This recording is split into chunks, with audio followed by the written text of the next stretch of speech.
துப்பார்க்கு துப்பாய துப்பாக்கி துப்பார்க்கு துப்பாய தூவும் மழை.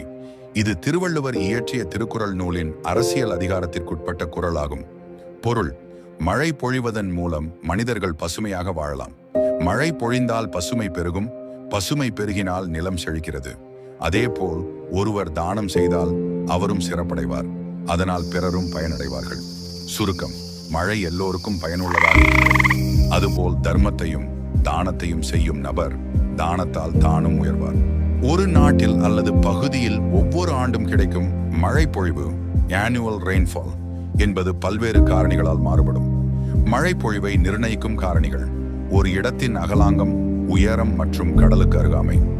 இரண்டாம் காலநிலை மண்டலங்கள்: உரோமாண்டல், உஷ்ணமண்டல மற்றும் மிதவெப்ப மண்டல பகுதிகளில் மழை பொழிவு மாறுபடும்.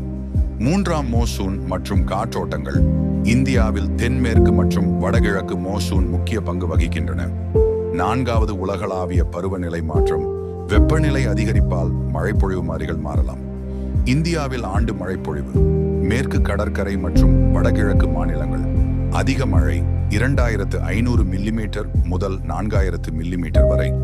பாலைவன மற்றும் உள்நாட்டு பகுதிகள் குறைவான மழை 100 மில்லிமீட்டர் முதல் 500 மில்லிமீட்டர். வடகிழக்கு பருவமழை அக்டோபர் டிசம்பர். அக்டோபர் மாதம் மழைப்பொழிவின் முக்கிய தொடக்கமாகும். தமிழ்நாட்டின் ஆண்டு மழைப்பொழிவில் இதற்கு பெரிய பங்கு உண்டு. தெற்காசியாவில் தாழ்மட்ட துவர்கள், லோ பிரஷர் சிஸ்டம்ஸ் மற்றும் சூறாவளிகள் ஏற்படக்கூடும். இரண்டாம் மழைப்பொழிவின் அளவு: தமிழ்நாட்டில் அக்டோபர் மாதத்தில் சராசரியாக 100 முதல் 300 மில்லிமீட்டர் மழை பெறப்படும். சில கடலோர பகுதிகளில் கடலூர், புதுச்சேரி, நாகப்பட்டினம் அதிக மழை இருக்கும். இதனால் விவசாயம், நீர்வளத்துக்கு தேவையான நீர் சேகரிப்பு மற்றும் இயற்கை சீற்றங்களை கருத்தில் கொண்டு முன்னெச்சரிக்கை நடவடிக்கைகள் மேற்கொள்ள வேண்டும். நன்றி, வணக்கம். அடுத்த தொகுப்பில் காண்போம்.